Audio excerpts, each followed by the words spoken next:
Oh, okay, recording. And let's get started. Hello, everyone. Thank you for showing up today. This is the first presentation of our monthly workshops. And for some reason, I was so nervous because before the presentation, it was like the first time that I'm actually presenting, which is not. We have done lots of the presentations, but let's see what happens. The topic that we're going to speak today, we're going to talk about is building a system that makes healthy easy. We have gone over some of the concepts that we're going to discuss today in our previous workshops. I changed a little bit of the array of the presentation. I added some stuff, removed some stuff, kind of tried to make it a little bit better and more efficient in terms of what we're going over.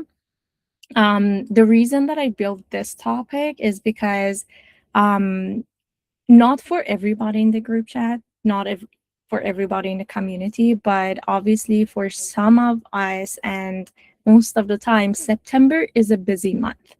And I thought that, okay, if we're going to have a busy month after a summer that is a little bit less structured for everyone, now we're going to have a little bit more structured months or years.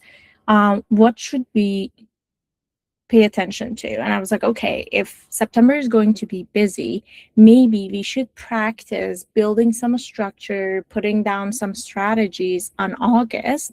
So then by the time that we're starting September, we have already practiced some of the skills, we have already established some of the habits. So then on September, we can be a little bit more comfortable with what's going on. Okay.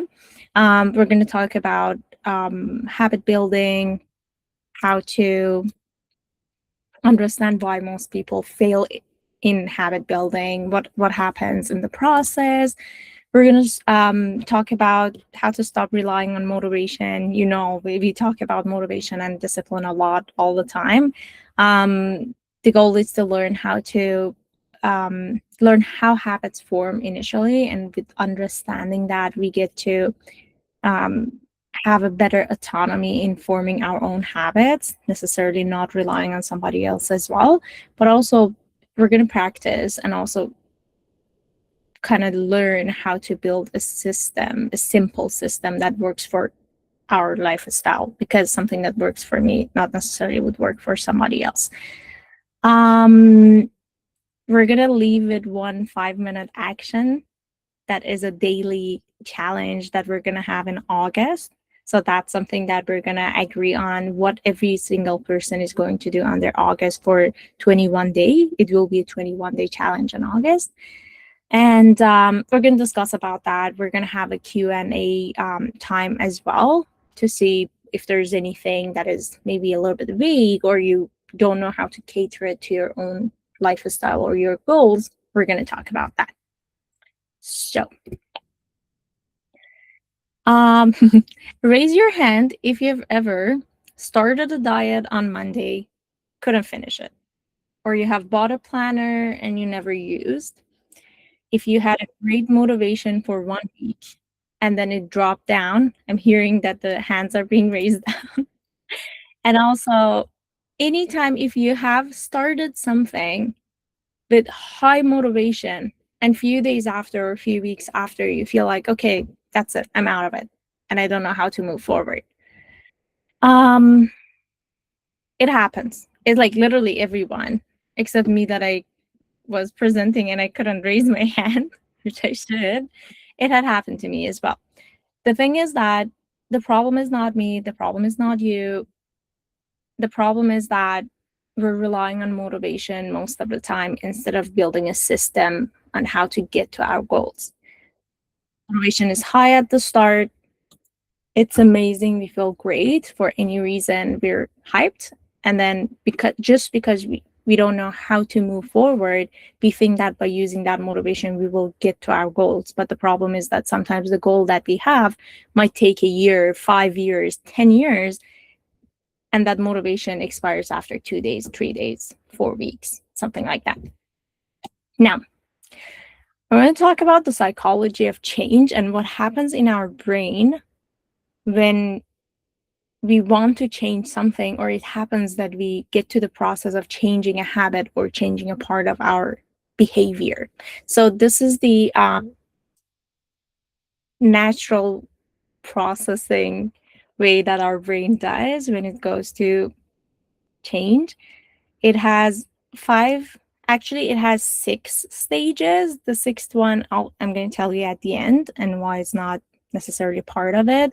But we start with pre contemplation. It's the point that you might even not even necessarily thinking about the change that much, but you're noticing some cues here and there that is related to what you're eventually going to do. For example, you're like scrolling on Instagram and TikTok, and all of a sudden you see a post about something that you don't do that often. You don't necessarily think about it, but all of a sudden you spend more time watching that. Like you actually wait till the end of the video to see what it has to say.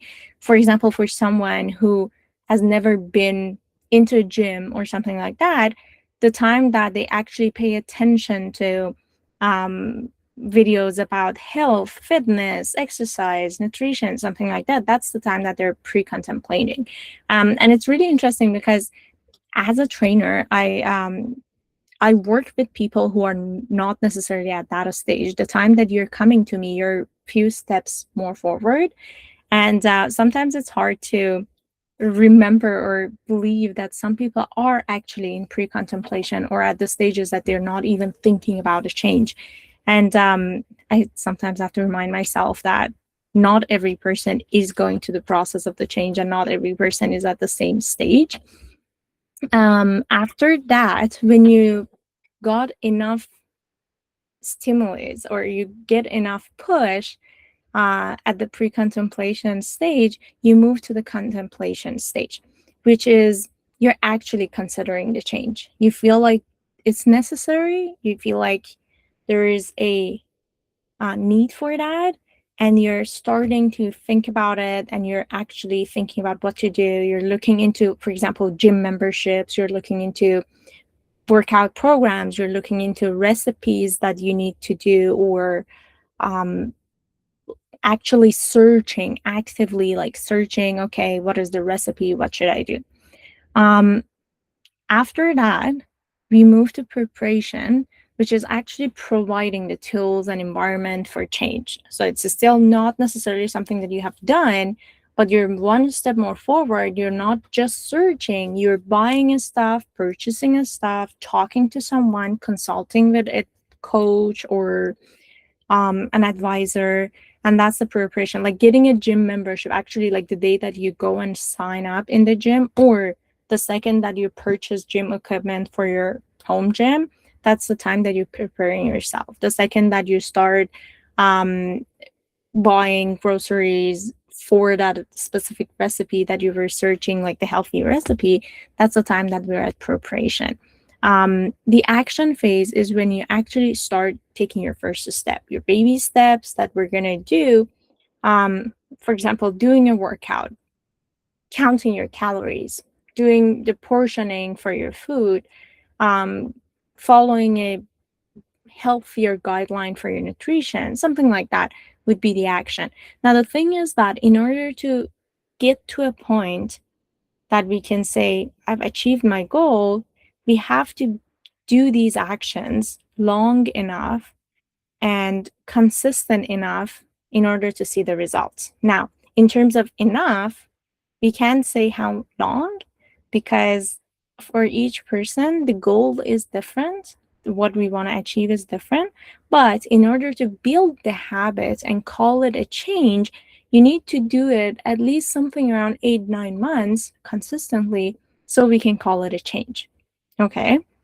So, like, if I work out for 1 month, that's fine, that's good. I might even see some changes, but it's not necessarily a habit or part of my lifestyle per se. It needs to happen longer.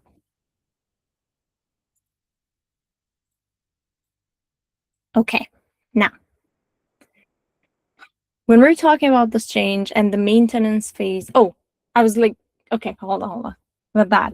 Now, one thing that happens that it's not a part of the process, but sometimes happens and sometimes not, is relapsing back. At any of these stages, we might actually relapse back. I might be interested in something, contemplate it, thinking about it, but then I might not find enough reason to move forward. I might just relapse back, forget about it.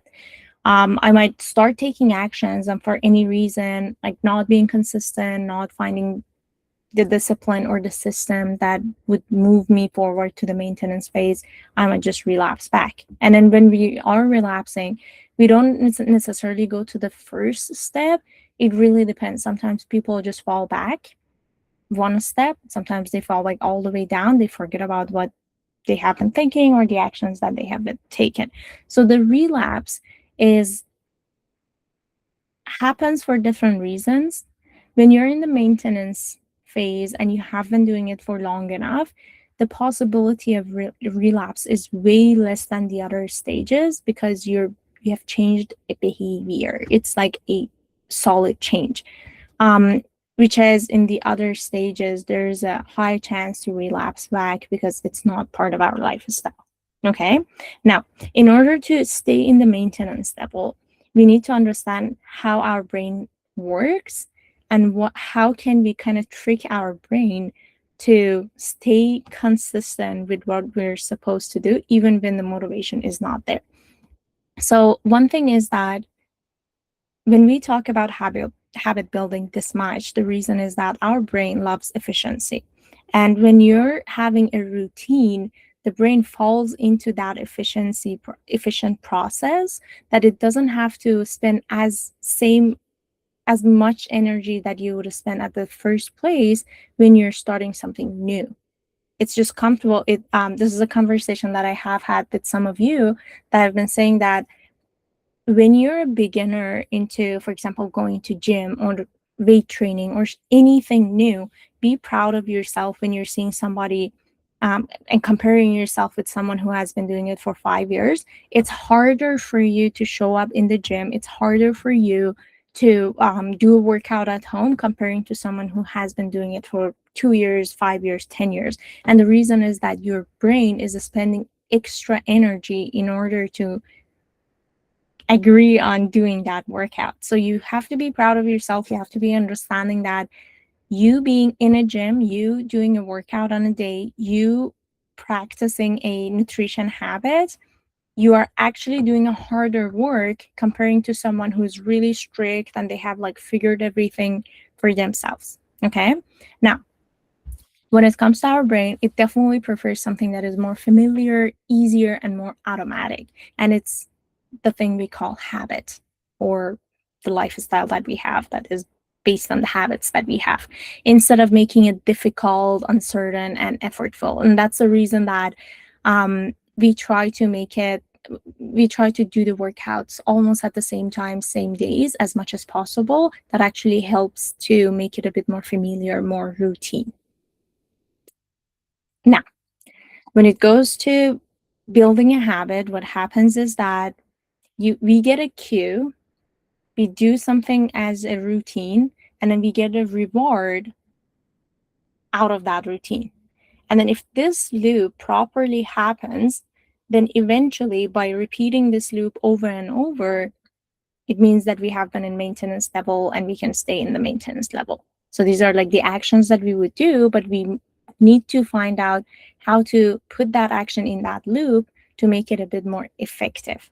So the cue, for example, the cue is when it happens. Okay. So when the alarm goes off, when I finish work, when I finish making my coffee, then it's basically something that you already do. The cue is something that is already in your lifestyle. Either you like to do or you have to do, like work, we have to go to work, or we finished work at this certain time, or we have to wake up at some point in the morning. For some of us, we have to drink coffee. The routine would be the action that we want to do. Would be, for example, when the alarm goes off, I would put on my workout clothes and I would exercise for X amount of time. I would go for a 20-minute walk. I would eat a high protein breakfast, anything like that. And we can kind of match the routine with the cue. So if I know that when something that is solid in my lifestyle happens, and I know it will happen, I know I will wake up 99% of the time on time, then I will attach my action to that one established thing that I already have. Now, in order to complete this loop and make it proper and desirable, we also need to look at the rewards that it gives us. This feels good, so I'll do it again. Okay. If I, when I'll, so I'd be like, okay, when I finish my making my coffee, I will eat a high protein breakfast, and my reward would be staying full longer and having more energy. The thing is that the reward doesn't have to always be like, oh, now I'm going to go and buy myself a present, or oh, now I'm going to have a cheat meal. No, it's more like being more aware of what we're feeling afterward, or what is the reward of that routine or that action that I do. Okay. For example, if I do my workout in the morning, I probably will be more energetic during the day. I will have the sense of accomplishment since the get go. Like, it's my morning, I did that. We do have someone here that Monday mornings is like doing all the workouts in the world. Jocelyn, getting all the um, points in the challenges. That's the sense of accomplishment. Like, that's feeling good of Monday morning. I did this. Perfect. That's start the day. And that's one good thing about working out in the morning if you can. Obviously, doing workout anytime gives you the sense of accomplishment for sure. But there are some little things that we can do in our mornings, and that's the important about having a structured routine in the morning time, because it actually helps us to start our day and set the day with a sense of accomplishment. It actually has the effect that you're stacking healthy habits, you're stacking good habits. Like, not checking my phone in the morning is actually something that helps me to pay attention to other stuff. Um, so this is the loop that we want to make sure that we're doing all part of it, or paying attention to each three part of it. Something happens that I know it will happen for sure. Then I do something, I put some energy down to do that, that is more in my control. And then I will be paying attention to how I feel after doing that routine, because it feels good and it gives me something good. Then the possibility of me repeating this again and again would be more.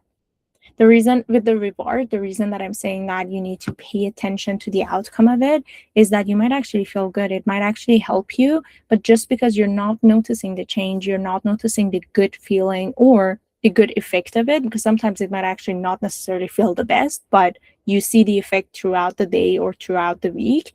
And sometimes if you don't pay attention to that, you just fall out of the loop because you just didn't notice that that was really good.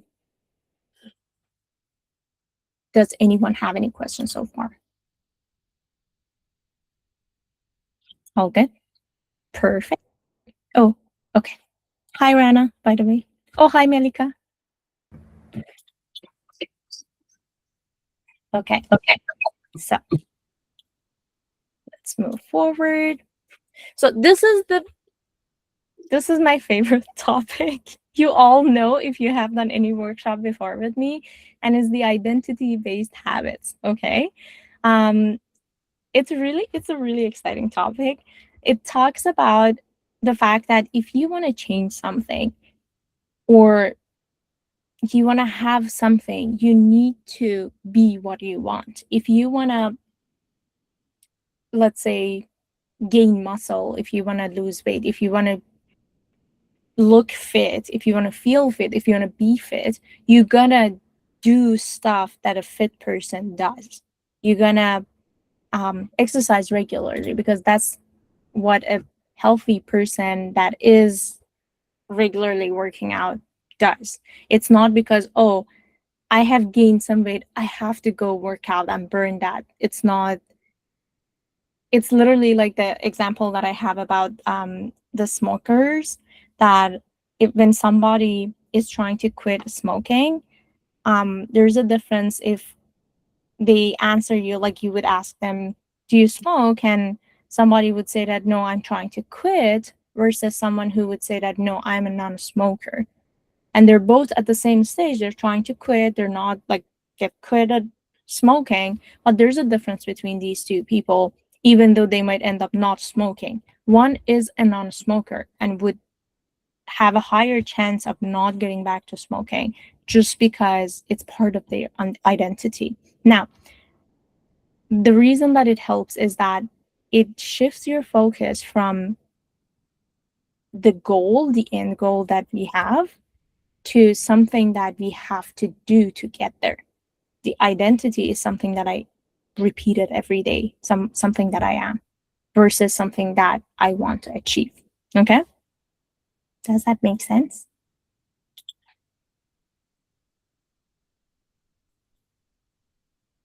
So I want each one of you, you can put it in a comment, or yeah, put it in a comment. What do you think this is? Like, what do you think is happening in this video? And I hope that it's yelling some. Okay, it's playing. 3D printing. Printing what?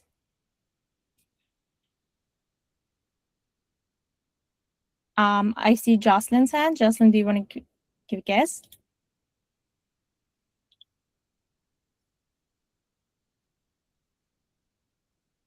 Oh, I'm trying to see what it's doing. Sorry. It's okay. enlarge it a little bit. Let me see if you have anything else. Okay, so Stacy. Yes. Okay, I saw your hand up. My hand was up. Oh, I didn't think I put my hand up. I just see blue plastic going through, so I'm like trying to figure out what it could be. So I can repeat this over and over, and probably none of us could guess what it is eventually, like what is the product eventually. The reason that I have it here is that the habits are basically like this. It might not look like the end goal, but the end goal, what we want, might be this. It's a Porsche. So sometimes we have to repeat what seems really boring, just doesn't make sense, but eventually it ends up something that we want, and we want to have something valuable. Because the thing on the left side definitely does not have the value if you just look at it. It's like it's just piece of metal. But then on the right side, it's a car that's pretty and it drives fast, and we probably want to have it. It's like our life, and it's like our goals. Eventually, we do the left side things, but we get the right side things if we do them consistently. And sometimes it just doesn't make sense what's going on, but we're going to look at it this way. So let's talk about goals versus systems. Our main topic today is how to build a system. Why are we talking about the system? So when we talk about the goals, they matter. Like, you can't be goalless. Like, you can't. There is something that we want. It can be really small, it can be huge, it can be so different from what we are right now, where we are right now. It can be kind of similar to where we are, but there should be something. Otherwise, you'll see a person without motivation for living, because we always want to get better. Like, it's in human nature. Goals gives us direction. When I have a goal, that's the direction that I'm going. Versus systems that actually make progress. Both comes together, and both are necessary to our mental health as well, and also having a fulfilled life. But we need to understand it has its own importance on its own place. So goals are more about the outcome, they are temporary. It's the finish line that we're going to get. Obviously, it's not the last finish line. We might finish a line and we're going to be like, okay, let's do another one. I'm going to run again. It's around the motivation that we get to achieve something.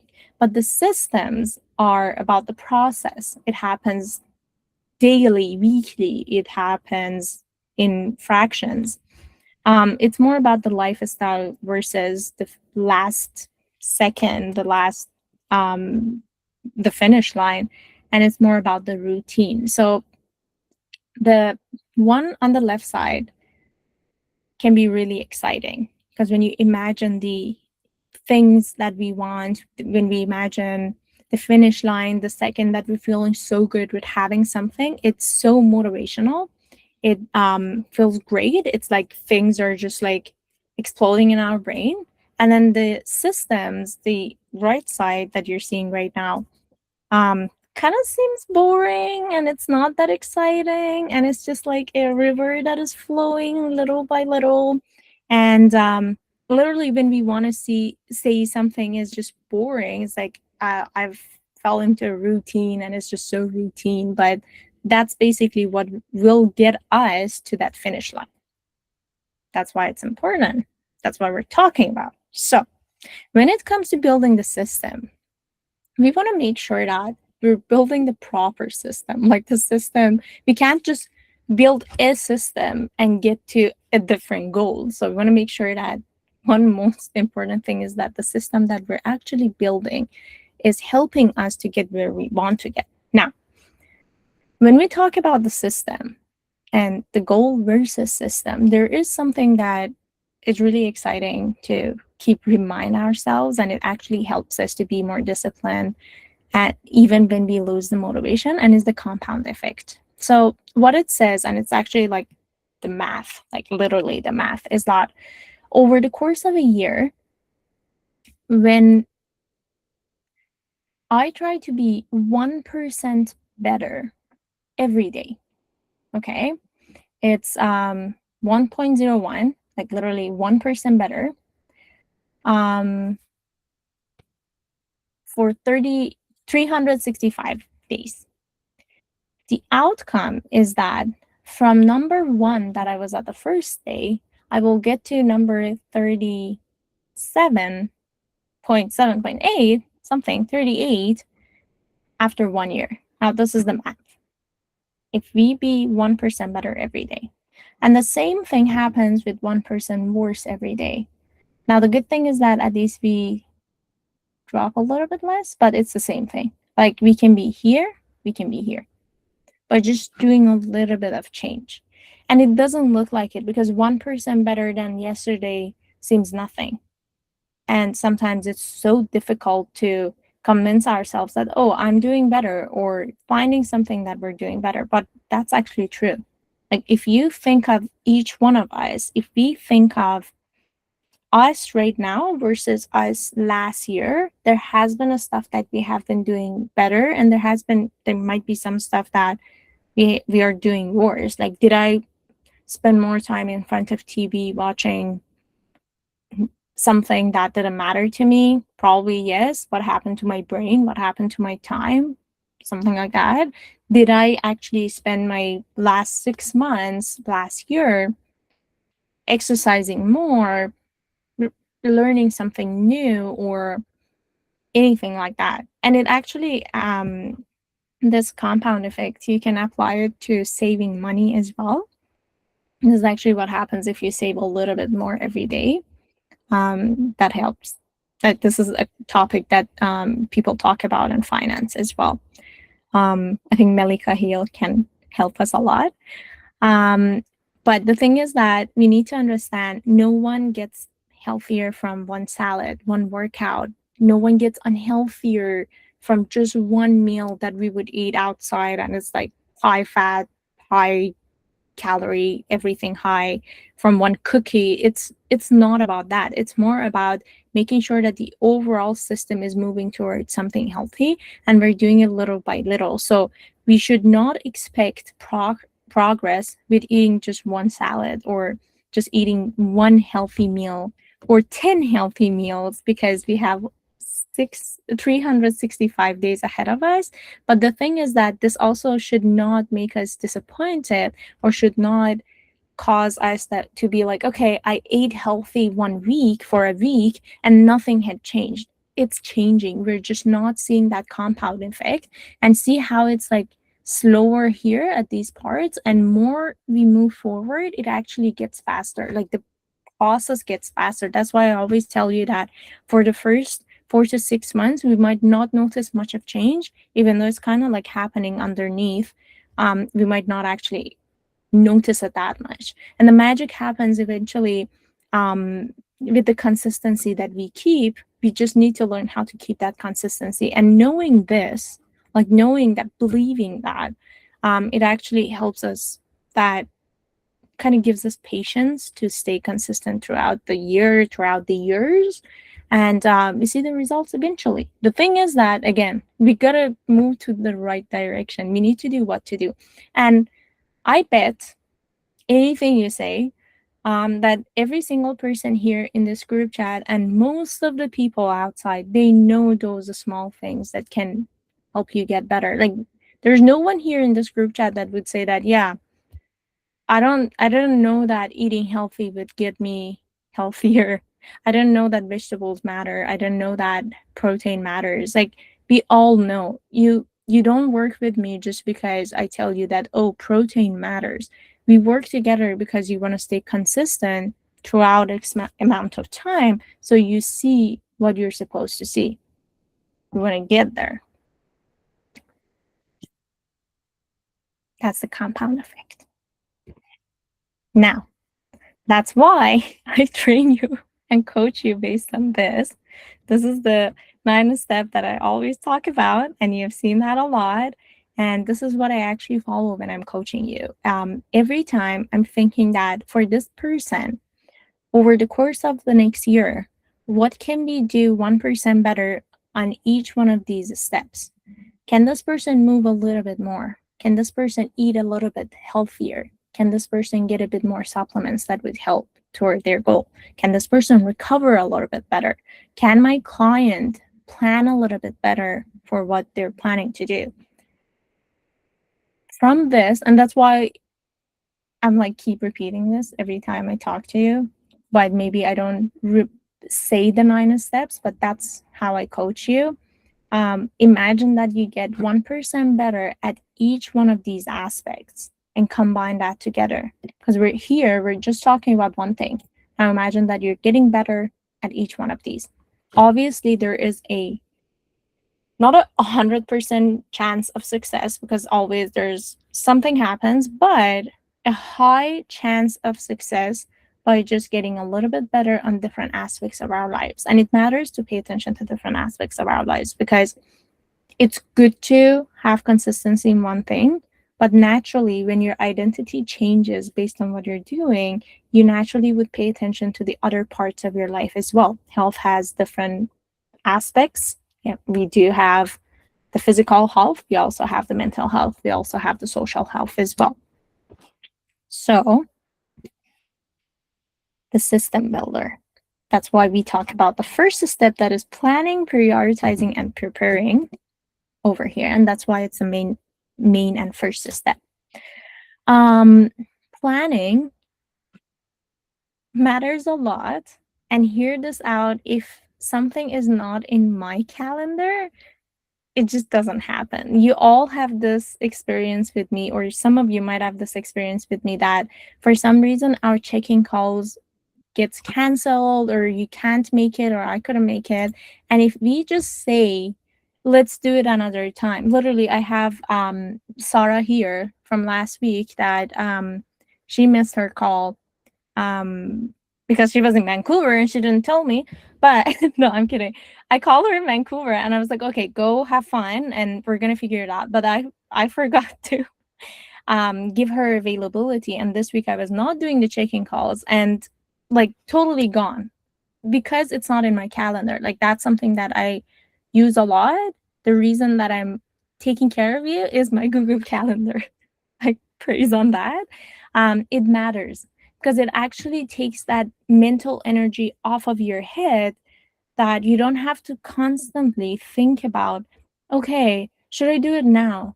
Should I do it like 1 hour later? What should I do tomorrow? Like, should I do my workout tomorrow? What should I eat now? Like, these questions, it does have a mental toll on people.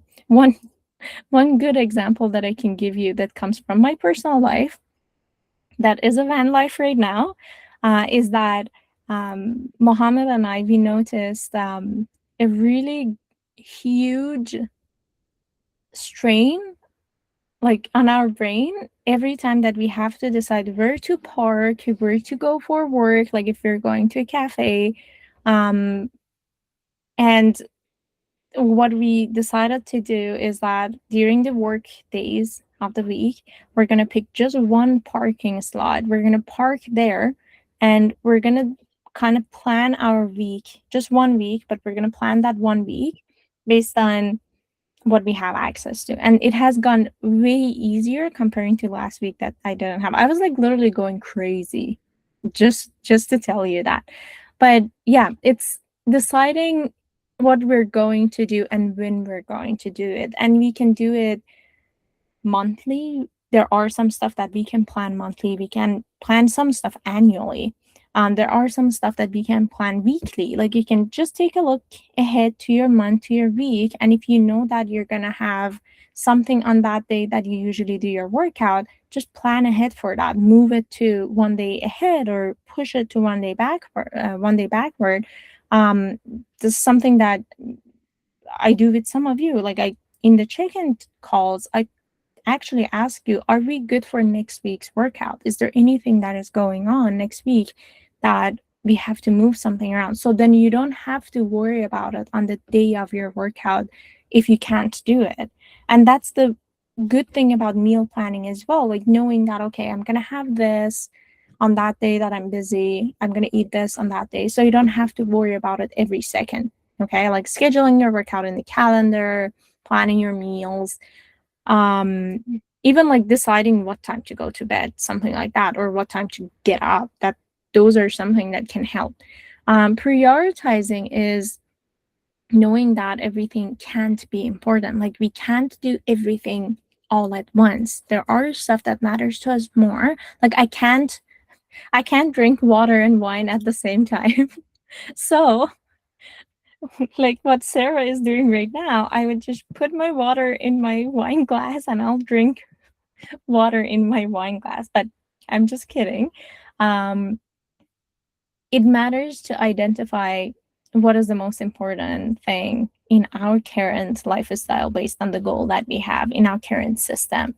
And then obviously when you sacrifice something because you know why you're sacrificing, then that means to you. Like it just doesn't make sense when I don't have a reason to not have fun for any reason.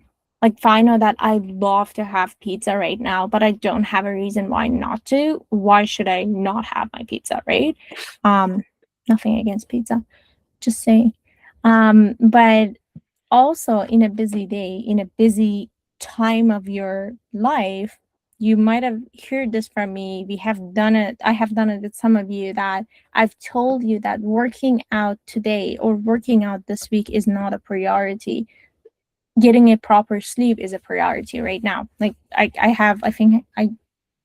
we have Sura here. Sura came back from her China trip and she had her jet lag. And I was like literally being like, you're not allowed to do your workout until you sleep for this amount of time back to back. Like I need you to get your recovery first.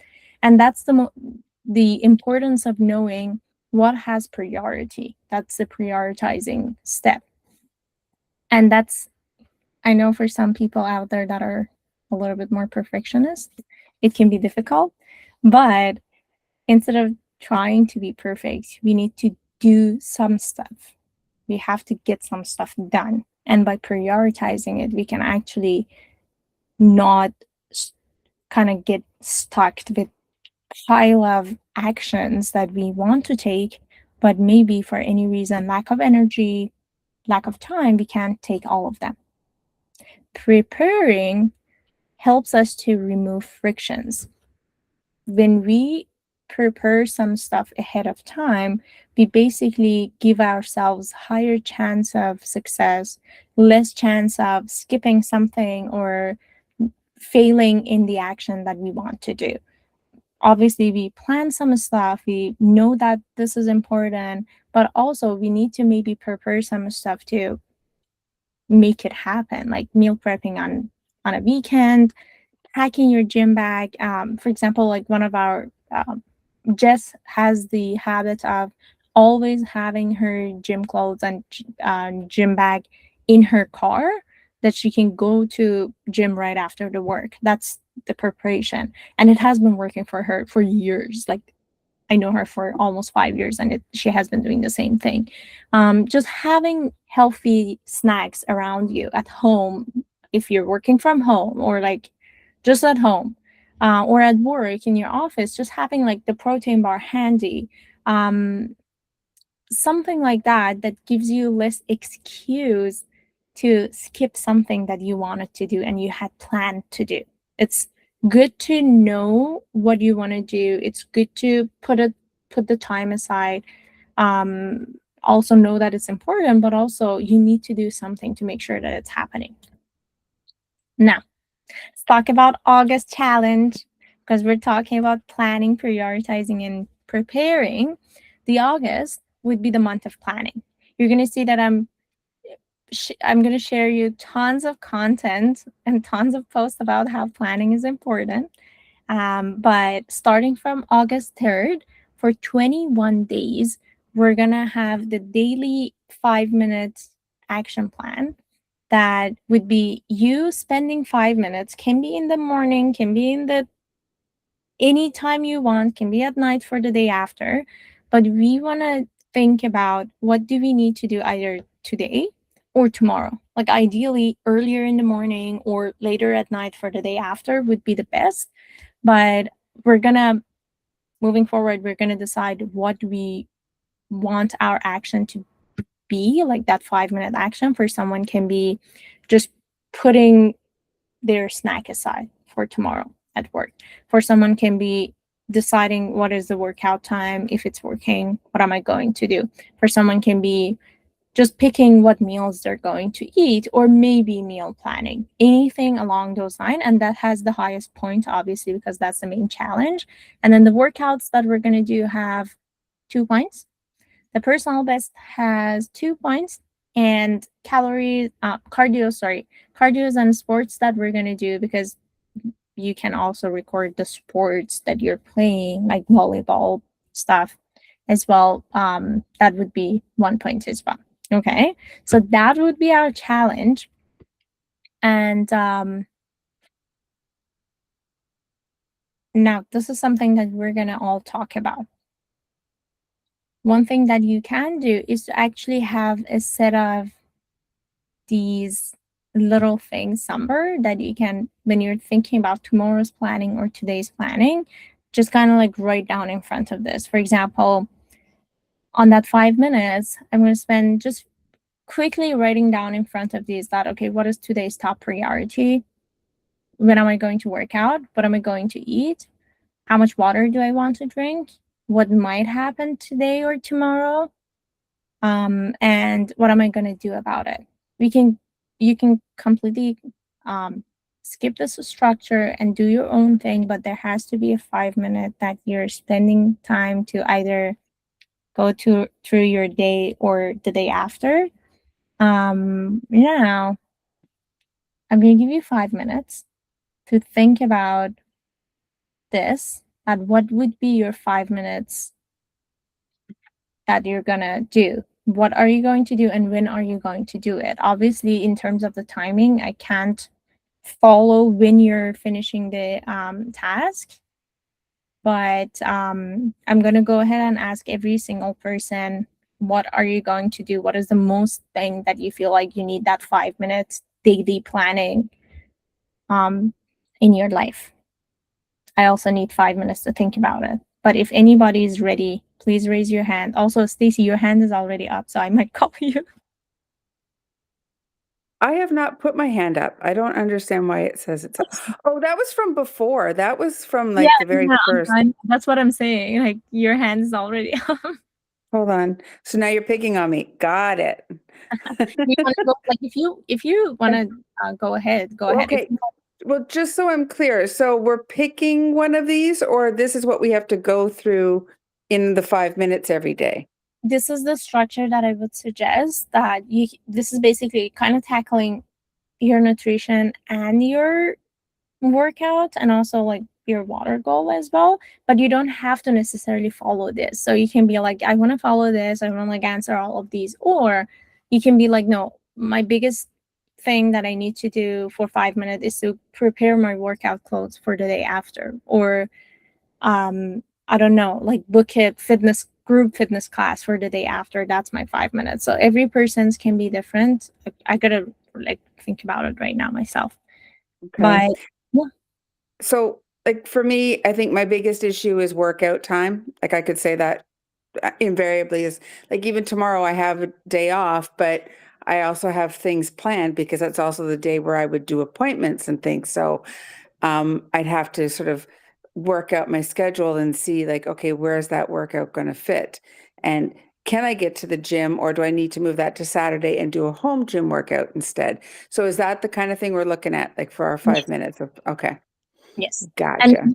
is that you're gonna answer that to yourself. Like when you're Mhm. spending that 5 minutes going through your calendar tomorrow, you'll be like, okay, for example, 9 a.m. to 10 a.m. would be the time that I'm gonna do my workout in the gym or in my home gym.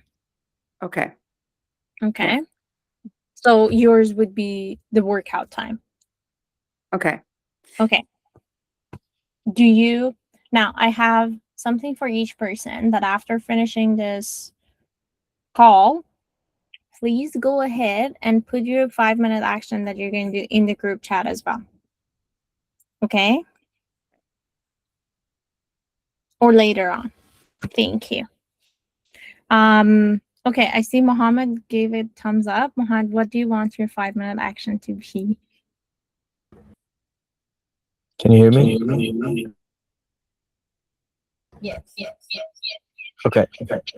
Hold on. All right. Okay. Okay. So I think I'm very similar to Stacy, especially that right now that we are traveling. I would put. I would spend that 5 minutes to just think about the whole day and say, okay, at which time I can like put my mat on somewhere, some area, and do a body weight workout. So today I tried that, but then I realized, okay, I don't have like a program to go over. So I could go ask Rosie to give me the program, but I followed just some other guy that does the body weight workouts specifically. Those uh, what do you call it? Uh, yeah, okay. So yeah, spending time to find the proper time and location, actually time and location. Thank you. Imagine that your wife is a personal trainer and you don't have a program to do the workout. I'm sorry for you, dude. Thank you. Okay. I don't see any hand up, so I'm gonna go ahead and just call on you. I'm gonna start with Sarah. What are you planning to be your 5 minute action for month of August? I I think I'm gonna focus on meals because I I honestly don't eat during the day. I just work and then I eat dinner and that's it. So it's not good. But so I think I'll schedule my I'll do my scheduling in the evening, or in the like after work the day before for the next day, and then I can plan what meals I'm going to have and then meal prep for the next day instead of meal prepping for the whole week, because I find that doesn't work for me because I get bored. So then if I can just meal prep for the next day, then it'll be easier, I guess. Okay, no, that's fair. I agree. You need to eat. I know. I just get distracted and then I'm not hungry and then I eat after work. Okay. I saw, thank you. I saw Rana's comment. Rana, do you also want to come off mute and talk about it, or do you want me to read it? Oh yeah, I'm off mute. I'm sorry I didn't open the video. No, you're good. Okay, so yeah, so mostly it's gonna be like about meal planning. The reason is again like we just like spend a lot of time at work and we don't really get enough like of the meals to like make ourselves like really energetic throughout the day. So it's gonna be like mostly about like making sure like I would have breakfast and have lunch too in the middle, which I usually would skip, and also making sure I do have like a source of protein every day. So that's something I really want to work on. Yeah, for the next month. That's good. So, Mhm. and then, okay, so when you do that, that's the time that when you're actually like completing the task, that's the time that I want each of us to sit down and actually spend that 5 minutes thinking about what we're going to do, okay? Yeah, okay. Because in the app, it will come as, if you remember the water challenge that we had to like hit the complete, that's how we were going to look at. Okay, sounds good. Thank you. Mhm. I'm going to go next. I'm going to call on Susan. I see you there. Okay, yeah, I'm here. So the 5 minute thing that you do is every day, right? So you're thinking about what you're going to do tomorrow. But it Yes. also sounds like you want us to plan for the entire month. So is it No. For okay? our challenge, so what I was saying is that planning can happen on monthly basis, weekly basis, daily basis. Could Okay. be on like half day basis as well, or like even annual. I was just saying that planning can have different forms, different formats. But for the challenge of August, what we're gonna do would be 3 weeks of daily challenges. Daily meaning that we can spend 5 minutes every day thinking about either the day after or the day that we have ahead. Okay. I get it. I understand now. Yeah. So, like for me tomorrow, I know you guys talk a lot about the workout times. Because I'm retired, it's just, I can do it anytime, but I usually do it late morning or whatnot. But tomorrow and the next 2 days I'm having a yard sale, so it's gonna be more in the afternoon. So, but I like planning each day. I mean, I couldn't make a solid, I'm going to do this every day for a month. I like being able to do it every day. And one of my things is I got to walk more. I want to increase my walking. So tomorrow, um, I'm going to concentrate on doing my workout. But next week, I want to start walking more every day. So when it comes to that 5 minutes that you're gonna spend just thinking, okay, about and Mhm. planning, what do you want to plan for that walk? Because you said that you like to walk more.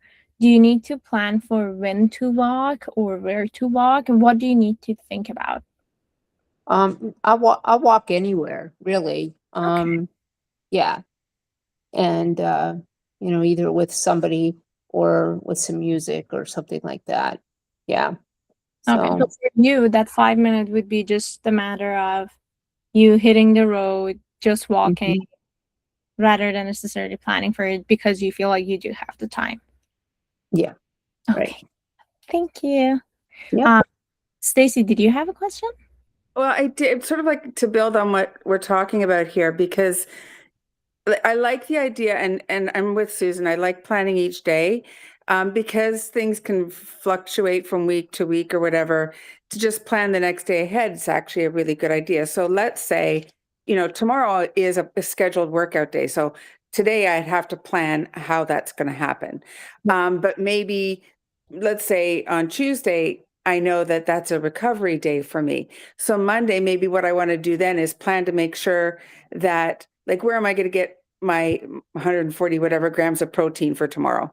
So it doesn't have to be like I'm going to be working out every day. So that's going to be where I'm going to spend my 5 minutes planning every day. Exactly. I'm looking ahead to tomorrow and going, what's the priority, right? Which is what your list is. Like, what's your top priority for tomorrow? And how am I going to meet that? Exactly. Thank you. And that's why like I have that here because again, as you said, not necessarily we're working out every day, or maybe in a day I don't have to worry about my meals because I'm going to be spending my time in my friend's house the entire day. So I'm not the one necessarily worrying about the food or something like that. But some days, for example, Rana, you do have some busier days at work that you know you need extra energy. So those are the days that you necessarily have to make sure that you're eating enough. Same thing with Sarah, like the work days are the times that you don't eat at all. So yeah, so having this would be handy, having this part would be handy to actually like respond to all of these questions and see what is the most important thing that we have to plan for it the day after. I'm gonna call on Melika. You're there.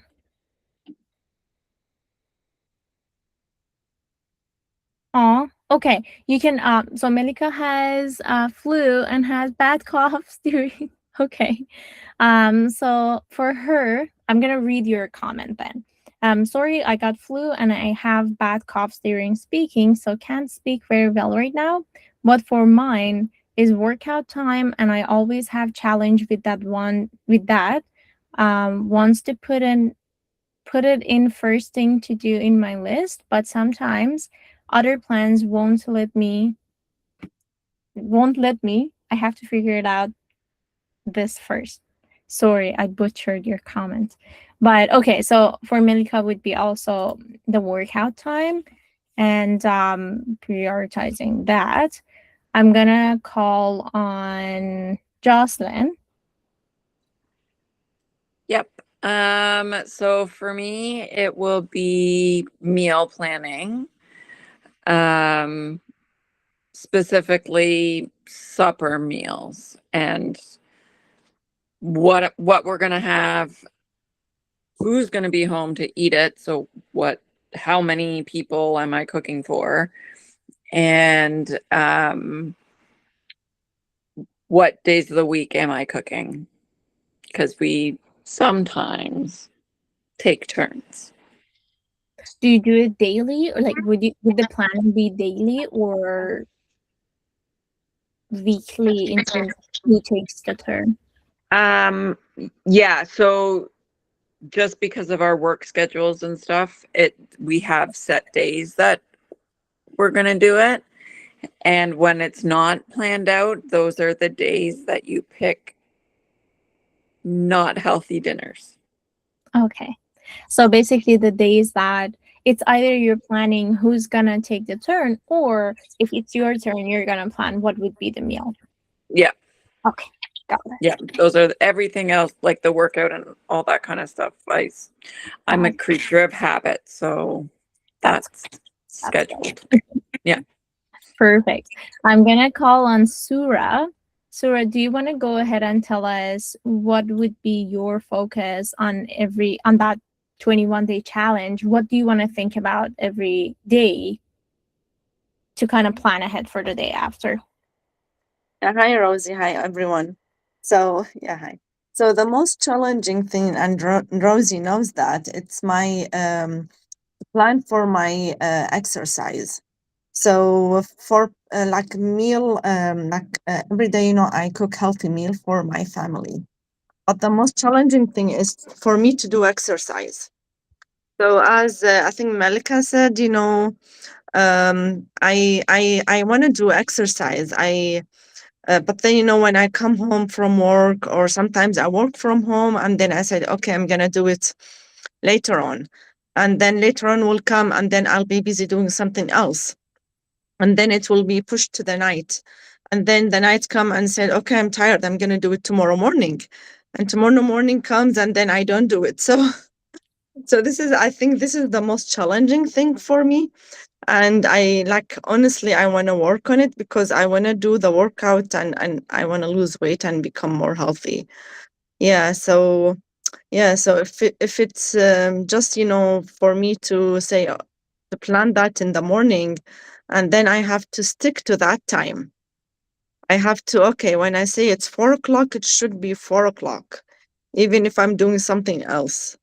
Yeah, so I'm gonna try to do that and push myself toward that. And yeah, Thank that's you. That's awesome. yeah. Yeah, no, I agree with you because I also know your schedule, and I know that when you do lab work, sometimes the lab work can take longer than what you're expecting. So knowing that, for example, let's say today you're spending that 5 minutes tonight thinking about your tomorrow, and you know that, for example, from noon till evening you have the lab work and it might take longer, so you don't want to put your workout time after the lab work because it might actually take longer. You want to put it before your lab work, right? So just thinking about it every day will help you to find the best times to do your workout. Sounds good? Yeah, that sounds like a good Awesome. plan. Thank you. Thank you. I'm gonna call on Sarah. Okay, so I think I have the most complicated version of planning for myself because I've started a new. So I enrolled in a French course, but it's all online, and so I'll have to plan it out. I'm just procrastinating to actually start it. So for me, it's going to be when to do like a mini course on that, and a mini lesson on that course. Planning the full day, definitely when to work out, when to study my French. Also planning my meal. Also scheduling my experiments. I'm sure it's not gonna fit into 5 minutes, so like the planning time might be around like 10 minutes ish. Yeah. Okay. No, that's fair. That's Yeah. legit. That's actually new French course. Okay. Good luck with that. I'm in Quebec right now. If you need any help, I've learned like 5 French words. Thank you. Awesome. Thank you. So thanks everyone. Oh, I didn't respond. So for me as well, like similar to Mohammed, I have to think about when and where to work out, because sometimes, and what to do during my workouts, because sometimes we have access to like Good Lives or YMCA's around. Sometimes we don't, and I have to actually do a body weight workout. And also, just because the day and the location is less structured, it makes it hard for me to kind of like wrap my mind around, okay, you gotta spend this time doing your workout with no equipment, but you do have, I do have some bands and stuff. So yeah, and I probably just look at my calendar and also look around me and look where I'm gonna be. Depends on that. I'm gonna decide when I'm going to do my workout, because I actually want to do like a daily workout that is not necessarily all the time weightlifting, especially because I don't get to have access to weights necessarily as often these days. So like I might have access to gym 1 or 2 times a week right now. So then I like to do some body weights, some like stretching because of sitting a lot in the car. So yeah, that will be my main thing, because the meals, I kind of outsource it to Mohammed. He does the meal planning, so I just eat what we have, and I kind of made her to pay attention to the amount of protein that I'm getting, and that's it. So that part is actually, stop crying, Mohammed. That's the thing. But then I'm doing the planning for where we're gonna park, where we're gonna do. So kind of like try to make sure that somebody in each of us is taking care of one part. That would be our challenge for August. Okay, 3 weeks. And as I mentioned in the group chat as well, the challenge would be for 3 weeks, 21 days, and I am hoping that this will stop some of you from killing yourself in your workouts to hit the personal best. Please don't do that. I appreciate you trying to hit your personal best, but we also want to make sure that we're recovering properly from that. Again, the whole point of having these points and the leaderboard is to make sure that we're having something fun going on throughout what we usually do. But I'm curious to see what happens if we do the challenge for 21 days rather than 1 week, because so far any of the challenges that we did was for a week. It was more like motivational thing to lifestyle thing. So that's on me. I'm sorry. But let's see what happens. So yeah, starting from August 3rd, 3 weeks back to back, and then we're going to talk about it on the last week of August. How did it go? What was the experience of each person? But the most important part is that daily habit planning that we have for 5 minutes. Now, I love this topic. I love all the topics that we have today. Like I like today's topic overall, because it's more about the psychology of what we do and less about necessarily the exercise and nutrition per se.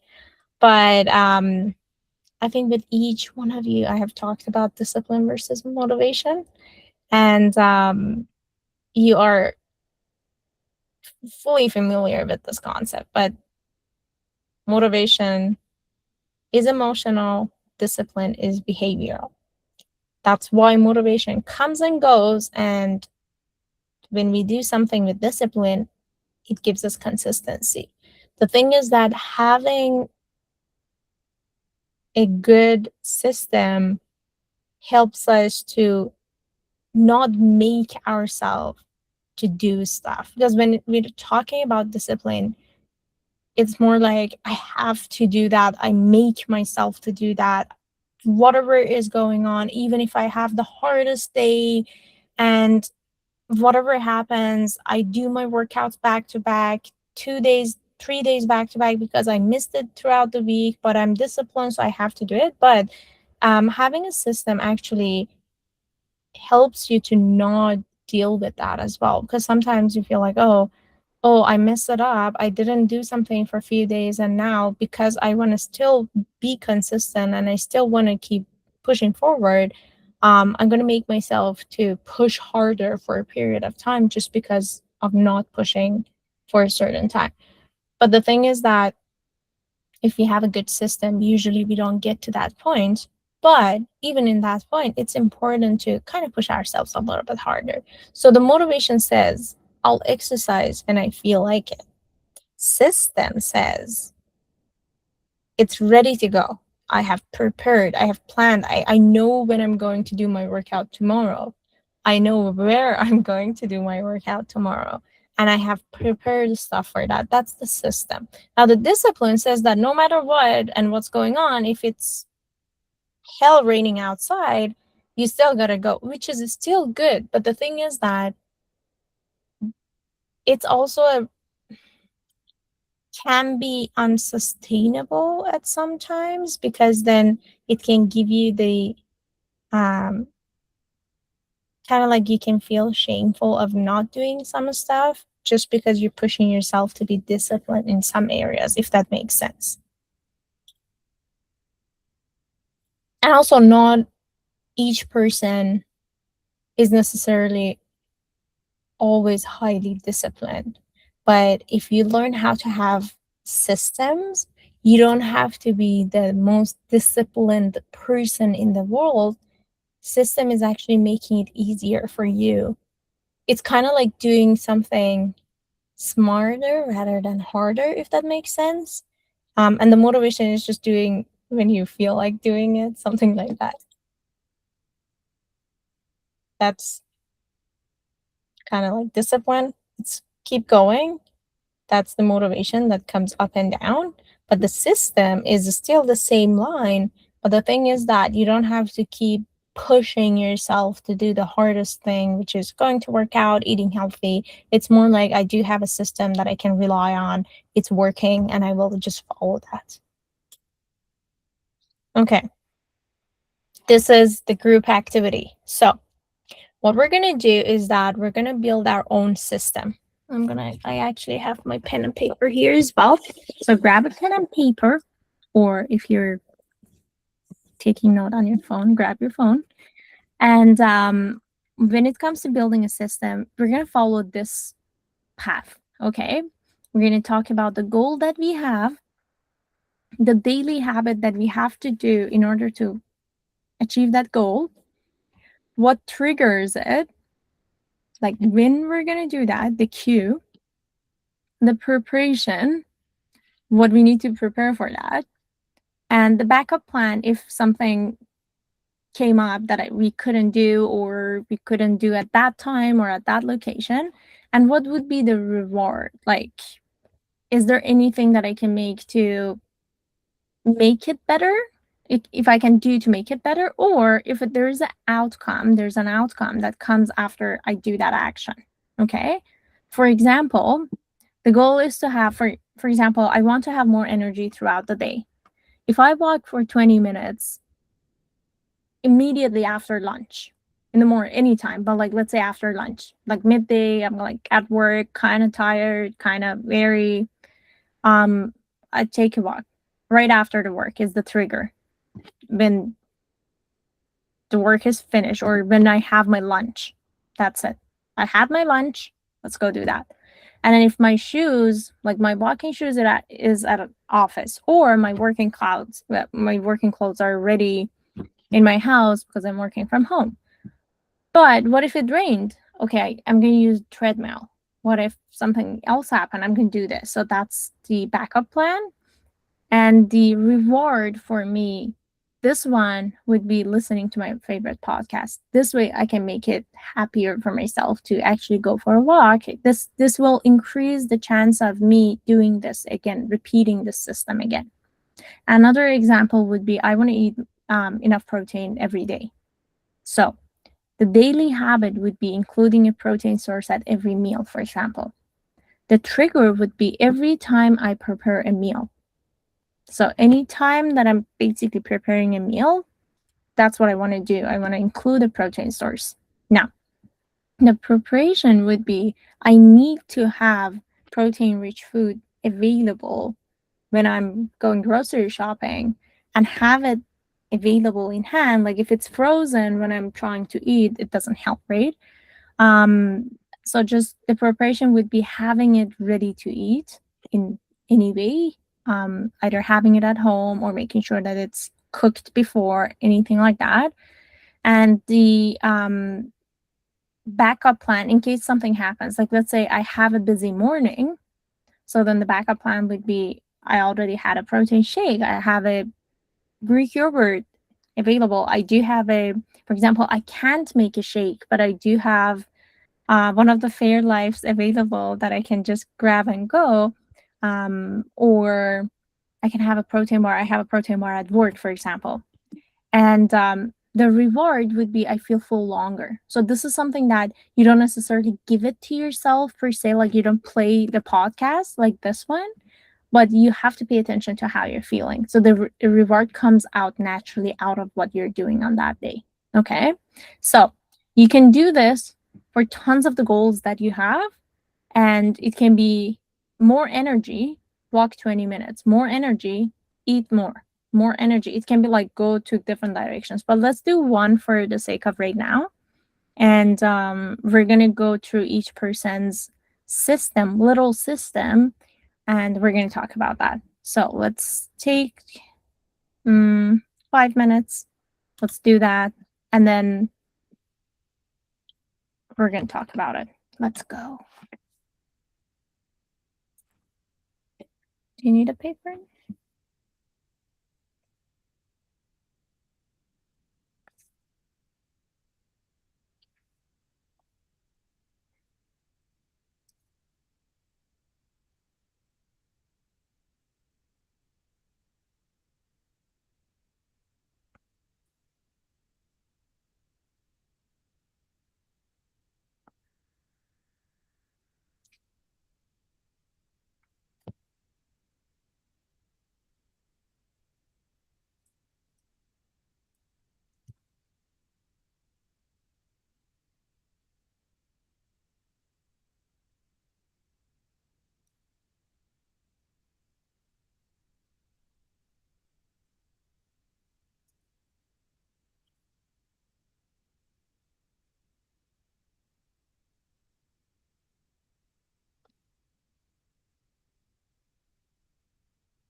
I'm done.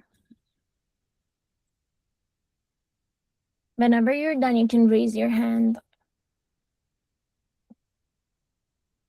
Okay, Susan is done. Sarah is done.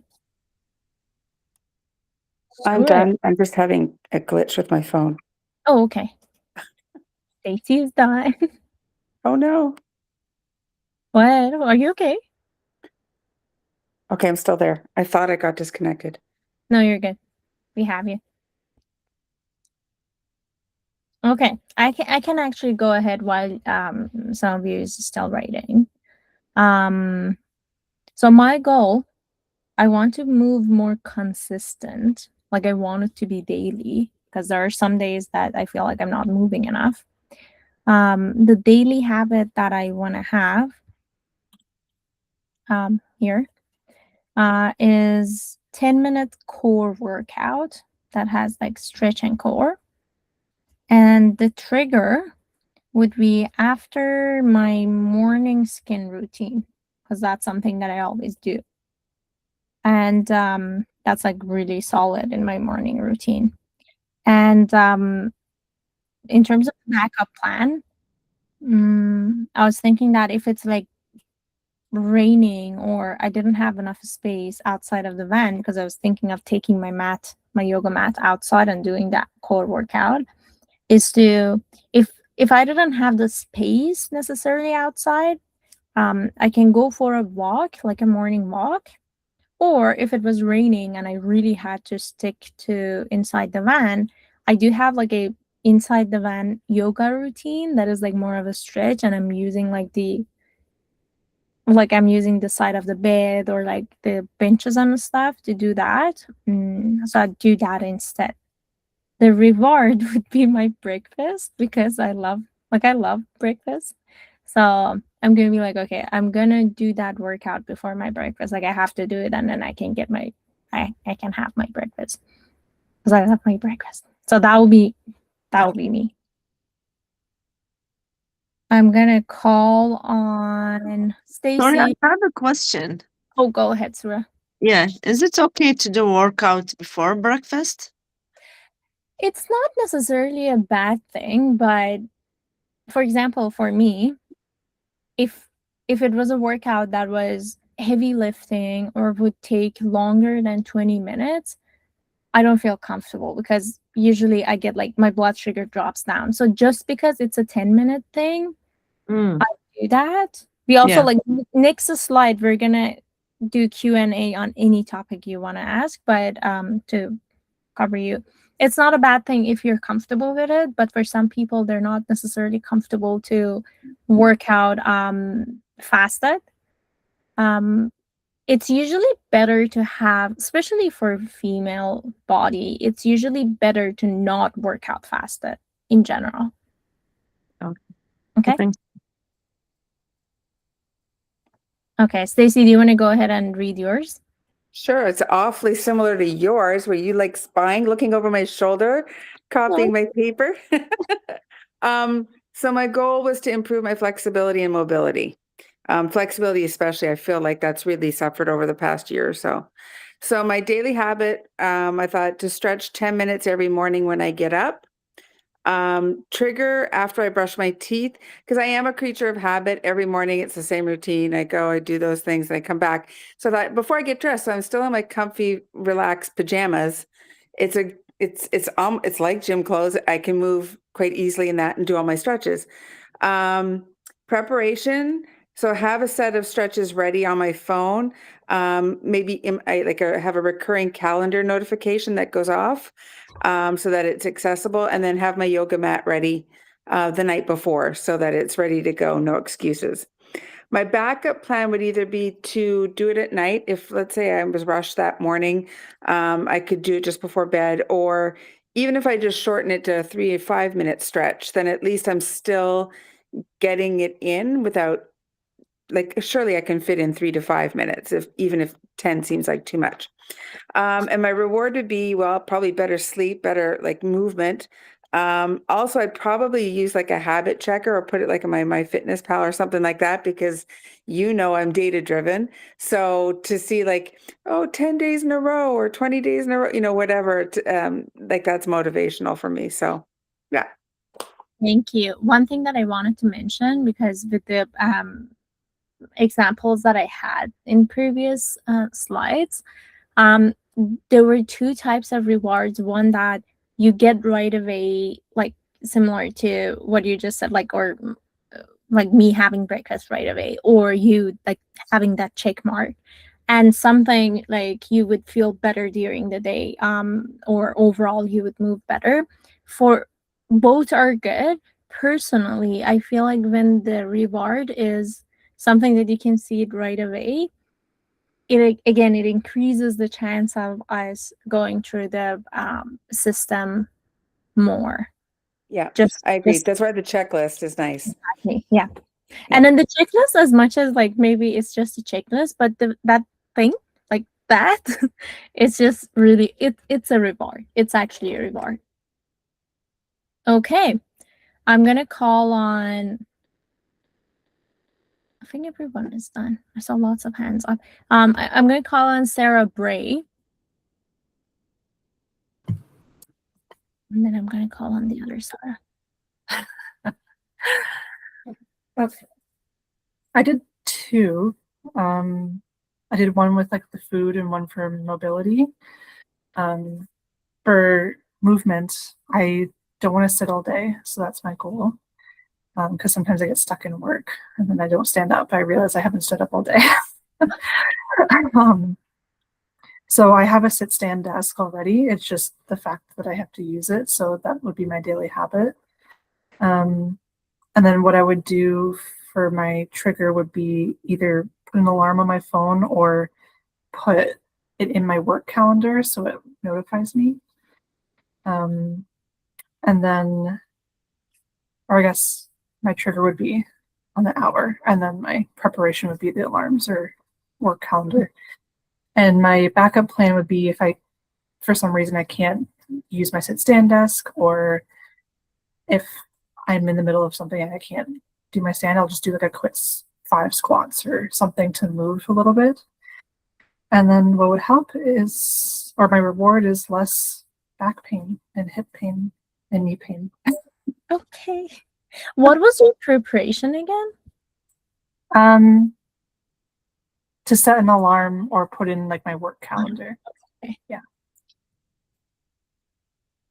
What was your trigger? Every hour, if possible. Oh, every hour. Okay, got it. I got this next up. I'd say change the trigger to the alarm. Okay. That's basically what's triggering you to move. Like the frequency would be 1 hour, but what triggers you is the alarm. Okay. And then the preparation. It doesn't require much of preparation per se. Yeah. So if you can like kind of consider those two together. One thing that I'd say is that because you're planning to do it every hour, the chance of you skipping some might be more, just because you're like, okay, I'll do it next hour. I'll do it next hour. So I'd suggest maybe try it 2 times a day. Start with like less frequency. See how you're feeling, so you can actually see the reward in the long term as well. And then maybe increase it. See how that goes. Or maybe you can like try one day with like just 2, and then try another day with like every hour, and see which one would work better, and then see how it's going. Okay. Sounds good? Okay. Thank you. I'm gonna call on the other Sarah. Sarah, do you want to go ahead? Yep. So as I said, I started a new French lesson. So the goal would be to enhance my French. And so the daily habit would be take a mini lesson. And the trigger would be like when I go to bed. So when I go to bed first, I'll do a mini lesson. And then for preparation, I keep my notebook next to the little table, coffee table that I had next to my bed. And for the backup plan, if I feel too sleepy, then I'll listen to a French podcast. And the reward will be je peux parler français fluentement. Yeah. Okay, that's good. Perfect. So then you gotta visit Quebec at some point. We can go together. Hey, let's go. Awesome. No, that was good. That was really good. Especially I liked your backup plan a lot. Okay. So next one I'm gonna call on I see Jocelyn's name after Sarah. Jocelyn, do you want to go next? Sure. Oh, sorry, Boris sorry, the dog just came in. Aw. Okay, so my goal is to make a healthy, protein-rich supper, something different. Not the same old, something different. So the daily habit would be like looking for new recipe. That also incorporates other thing like everybody else that's eating. So obviously not just making a meal for myself. And then the trigger would be thinking about it on my way home from work, like how I'm going to make the meal, like what steps I'm going to do once I get home. The prep, obviously, well, okay, maybe not obviously, but the prep would be like making sure I already have the food in the house for when I get home. And then backup plan would be make sure that there's other groceries in the house in case this meal wasn't going to work out. And then the reward is like having something yummy and different to eat for supper. Okay. Sounds good. I'm going to give you another obstacle as well. Come up with a backup plan. What if you were driving to work and you didn't have time, or you had to rush back and you didn't actually have time to think about what you're going to prep, what the steps that you're going to do? So potentially I could ask one of the children to help. Okay. There is some potential there. Or maybe Brian might be home. So that could possibly happen. Okay. That's fair. Yeah. Thank you. I like that. Thanks. Susan, do you want to go next? Sure, I'll go next. Okay. So my goal is to walk consistently every day. My daily habit would be to walk like 20 to 30 minutes every day outside the home, or just consistent walking, not just walking around the house. My trigger would be I like to do the walking after a meal, especially if you eat a heavy meal or a big meal. So in preparation, I usually check the weather to see what it's going to be like, if it's going to be like 85 degrees or 70 degrees. And then when I get dressed in the morning, I'll, dress for that walk. And so I'll be prepared, my shoes will be ready. So after my meal, I won't have to go get redressed and just go.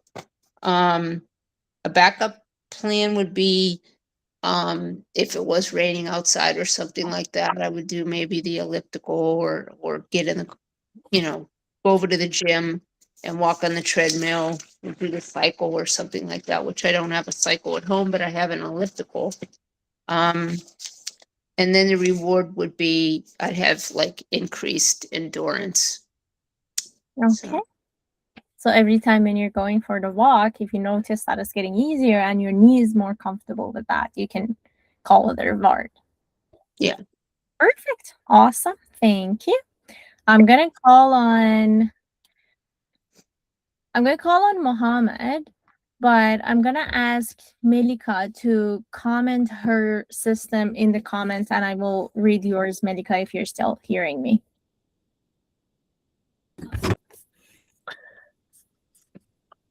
Okay, so the goal here is stay fit and maintain muscle while we are traveling.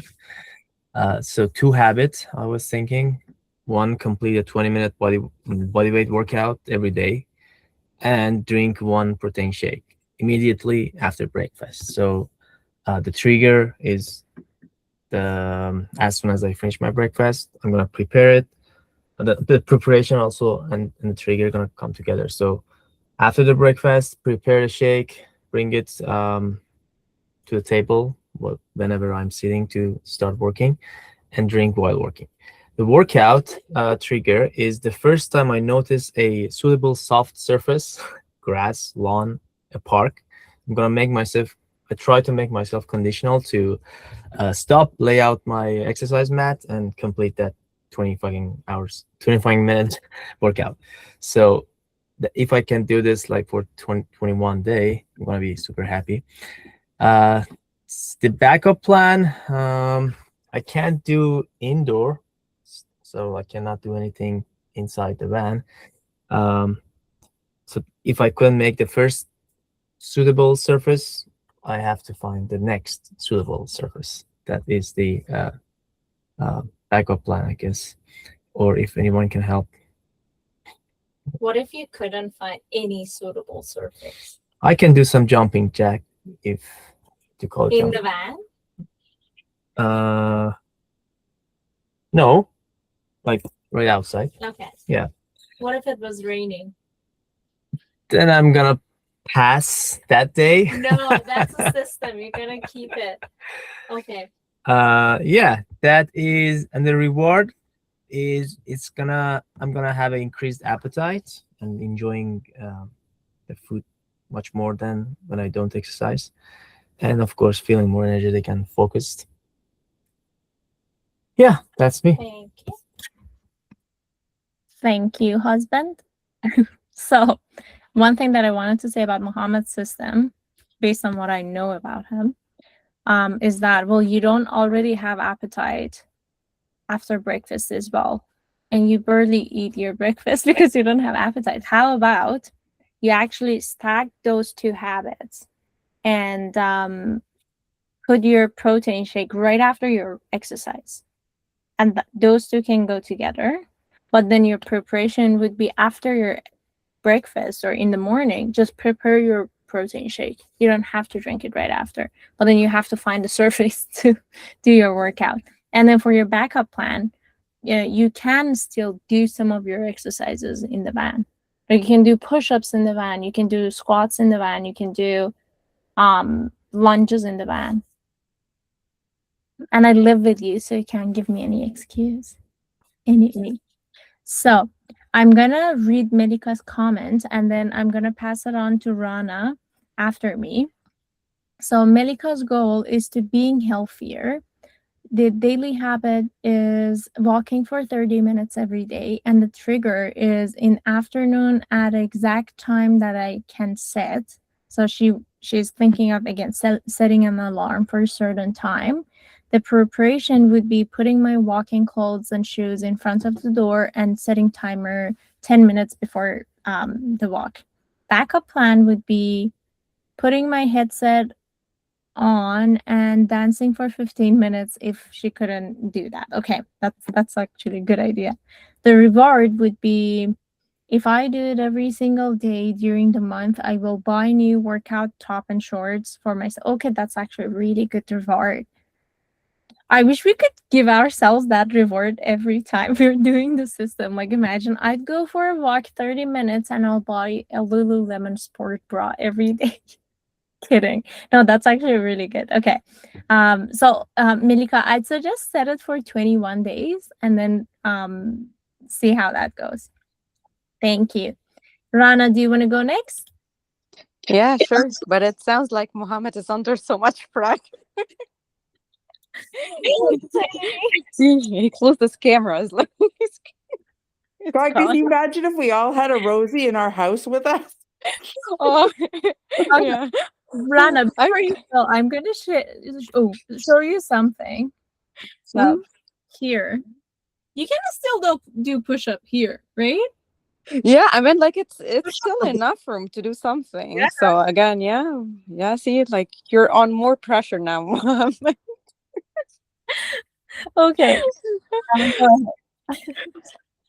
Okay, so yeah, I'll go next. So my main goal is again just like to boost my energy, but this time would be like through like making sure that I consistently have breakfast. So the habit would be, just like grabbing like a whole grain toast and like putting in like a cottage cheese, because again, like I'm trying to like increase my protein intake, so cottage cheese will help with that. And my trigger would be just right before like I hit the road to work. So I want to make sure that that happens. So even if I have to grab something and just eat it, even like in the car, and like my goal again would be like just having that breakfast within like maybe 1 hour after I wake up. And the preparation is, yeah, I'm gonna prepare that just like at night before I go to bed. So I just don't spend a lot of time doing something in the morning. And yeah, my backup plan is, yeah, if I can't have it, then once I can just have like breakfast at just the earliest like lunch. It doesn't really have to be at noon, like even if I'm able to even grab like a 5 minute like break even sooner, just to make sure that I have like the breakfast. And I would say like the reward would be, because I feel like breakfast just makes a big difference throughout the day. So my reward would actually be not taking a nap, so I have more time to do a hobby or do something that I would like to do during the day. Okay, that's fair. Mm-hmm. You will have more energy to maybe, as you said, like do your workout during the week. If let's say if you're having breakfast, you have more energy during the work days, so maybe you can finish some of the workouts during the week, so then your weekend, because usually you and I we have a scheduled your workout for weekends, right? But if you have energy to do your workout during the weekdays, then you have your holiday or your weekends available for yourself. Mm-hmm. Yeah, because on those days I know like I want to do the workout during the week. I try to make sure that I try to have breakfast. Yep, fair. Thank you. I'm gonna pass it on to Sura. Yeah, so as I mentioned, my main goal is to be consistent on doing my exercises. So my goal would be to do the exercise. The daily habits that I'm gonna try to do my exercises after dinner. So I will like the trigger is gonna be my dinner, and then I'm gonna try to do exercises. And I started doing exercise plus walking. So if the weather is good, I will be wearing like my exercise clothes, and if the weather is good, I'll be walking outside, and if not, I'll be walking on the treadmill. So yeah, I'm trying to do that. And my the preparation is gonna be like I'm thinking now, maybe if I wear my exercise clothes before eating dinner, sorry, maybe it will make it easier for me. Definitely. And yeah, the backup plan will be like walking on the treadmill, and the reward will be I'll be watching my favorite show with my two daughters after I do my workout. Yeah, Okay, fair. yeah. That was And really good. and also, while walking on the treadmill, I can watch also my favorite show. Exactly. Encourage me. Okay, thanks. Beautiful. Thank you. I think I went over everyone. Yes. Awesome. So this is obviously considering that we had came up with more systems, and now we're going to pick one that we're going to commit to do. But so far we talked about one system each of us. I would suggest with this one, think about every change. It doesn't have to even related to fitness and nutrition, can be anything, like can be similar to what Sarah is doing, can be learning something new, can be adding a new skin routine, something like that. But how about we commit to actually try the systems that we talked about this month for a week and see how it goes, 2 weeks and see how it goes. Sounds good? Thumbs up, everybody. Gonna ask about it in your check-ins. Nice. And Mohammed, I'm gonna check you every day. So, time management, 10 out of 10, because that's almost the last slide. We do have Q&A and then we're done. So I'm gonna finish it and then we're gonna do Q&A. So up next month on August 27, which is a Thursday, same time, 7 to 9 p.m., we're gonna talk about eating for energy, performance, and body composition improvement. So we're going to talk about food, actually. Like next month is like food next month's workshop.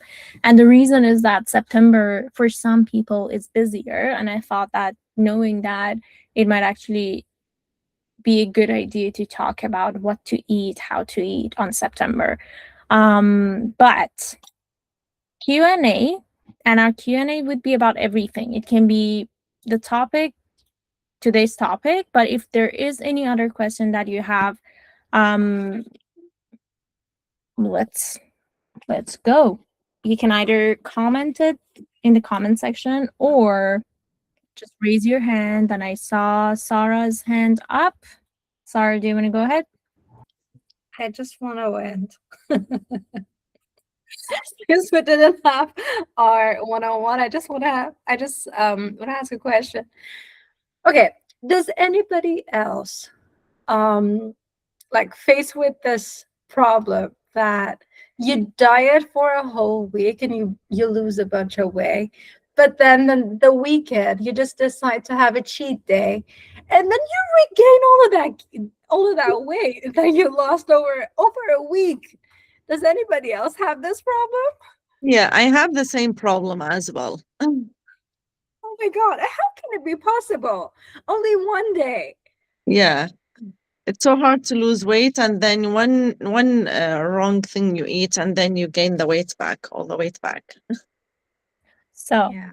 to help you a little bit, okay, Melika also says in the comments that she has the same problem.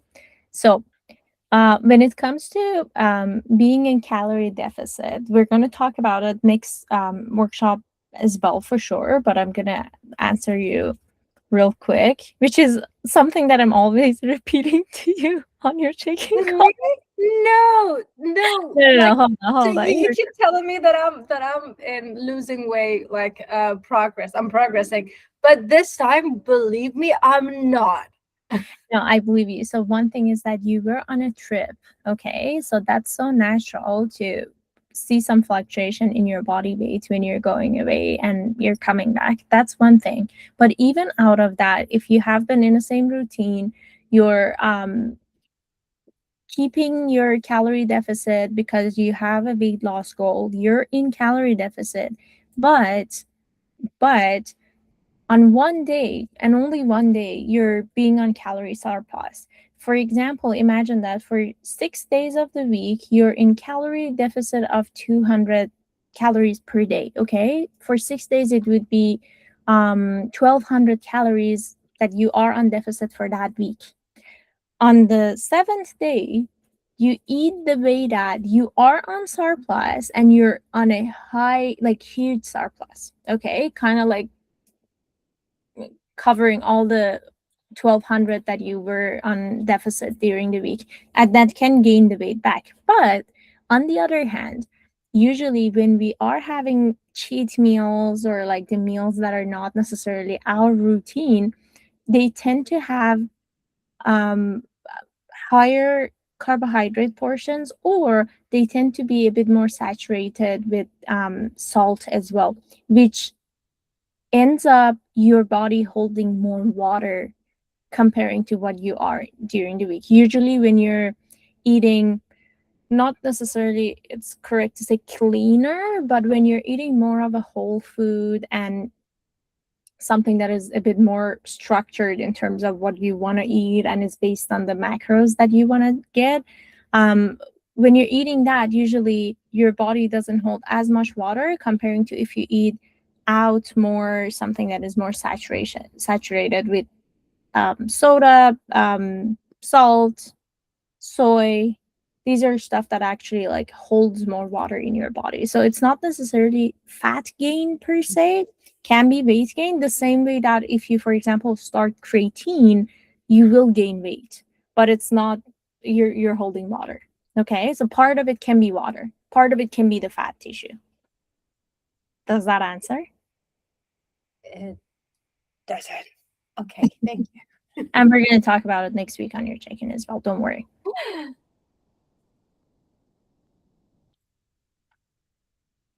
Mohammed says, I didn't understand the challenge yet. Every day I should spend 5 minutes to plan how to perform the system we designed. Not necessarily. The system that we designed was something that you can practice for yourself, and something that you learned from this workshop, so then you can apply it to different aspects of your life. But specifically for the challenge of the August, what we're going to do is to spend 5 minutes every night or every day planning for what we want to do the day after. That what we want to do the day after could be the system, could be either the system that we discussed, or could be when do I want to work out, what am I going to eat, what is the most priority on my tomorrow's to-do list, something like that. Did that answer? Okay, perfect. Any other question? Sarah? Yes. Can I ask another question? Okay. So, one challenge that I faced recently was that, for example, when I do Romanian deadlift, my glutes, like my muscles, can withstand the weight, but my wrist cannot. So, like when I'm lifting, when I'm getting up, like Mhm. yeah, the weights are like slipping off of my hand. Okay, I'm so happy for you. Raise your hand, everybody, if you have had this problem before. We do have someone who is past her 4 months training and is graduating from the beginner level. So, Sarah, this is actually a really common problem. When you get to a point that you are getting close to heavier weights that, or the maximum weights that you can lift with your legs, usually the upper body is weaker. And in something like RDLs, Romanian deadlifts, conventional deadlifts, it shows itself, because as much as you train, still your legs will improve faster and more because they're bigger muscles comparing to your grip and your hands. Okay. What we use to catch up with that is lifting straps. Okay, there are like different forms of straps. I'm going to send you the link. I'm going to also send the link in the group chat as well for everyone that you can pick that would kind of compensate that grip strength, that you're wrapping that thing around the dumbbell or around the barbell, and it allows you to lift heavier. It's good to work on our grip strength in general. It matters, like the grip strength matters. But the fact that as much as you train your grip strength, it will not be able to fully catch up with your legs is the thing. So you have gotten stronger on your grips, but passing a certain point when you're getting stronger in your legs, you have to start using straps. So also I'll send some links in the group chat. You can look at it and see which one you like. Also, like when I'm doing the the trainings and some of the workouts, some of the reps, my right side of body is different than my left side of body, you know. Okay, yep. So for example, in Bulgarian squat, which is deadly, So I feel the difference from my right to the left. And then, so what I realized was that because I want to keep up the like same weight for both sides, I realized that I'm putting some pressure on my back. Yep. For the other side that is weaker. I'm gonna ask a person in this group to answer you because she actually had the exact same question. Like I think we discussed it last week or the week before. Rana, do you want to answer Sarah what to do?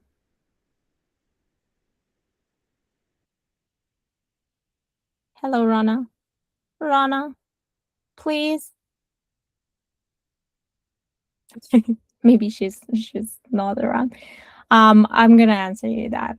So in general, it's a better idea when you're doing any unilateral exercise, like for example, anything that you would do one side first, the other side later.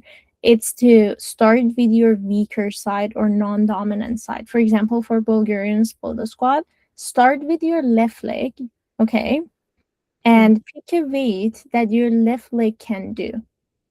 For example, you would pick 20 pounds dumbbell for your left leg, and you would do, let's say, in your program, I have given you 8 reps. Okay, 8 reps on each side. Do 8 reps on your left side that is non-dominant, is weaker. Okay, and you feel like, okay, that's it. Like that was hard. Do the same weight, the 20 pounds, on your right side and do 8 reps. Okay, it will feel easier and you feel like, oh, I probably can go more, but don't do that. Okay, do the rep range, then go back and do 2 to 3 extra on your left side. Okay, and that would be your first set. Okay, so we're gonna do left 8 reps, right 8 reps, and again left right after, like you're not resting, you're just switching. Again left 2 to 3 reps. What it does is that over time your left side gets stronger because you're training it more.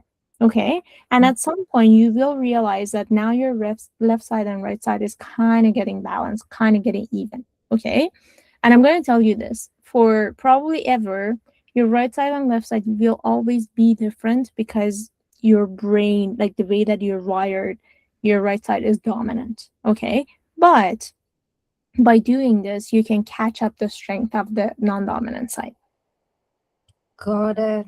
And then so when you exercise poorly and you put some pressure on your back. That's the time that you're going to take a video of yourself, send it to me, and I'm going to give you feedback, because that might be because of the form, but sometimes it might be because you're just lifting heavier than what your left side can do. Yeah, because like only left side of my back hurts. There is a possibility that you're actually lifting higher, like heavier than your capacity for your left side, because you're picking the weight based on what you can do on your right side. So I'd suggest do that. If you still feel any pain or strain in your back, take a video of yourself, send it to me so I can tell you if that's, or send it in the group chat and we can all discuss about it. Okay? Sure. Sorry, everyone, I asked a lot of questions. That was a good question, actually. Thank you. Okay. Does anyone have any question? It's like 9 p.m. I'm going to let you go and take a sleep. But is everyone good? All good? All set? Yep. Perfect. Okay. Thank you so much for showing up. Yeah. I really appreciate your time. I hope this new arrangement of the workshop is more beneficial. And yeah, we're going to do it every month now. And I'm going to talk to each one of you next week on the check-in calls. Okay, thank you, Rosie. Take Thank care. you, Rosie. Yeah, bye. Share Bye. the- Bye. Bye.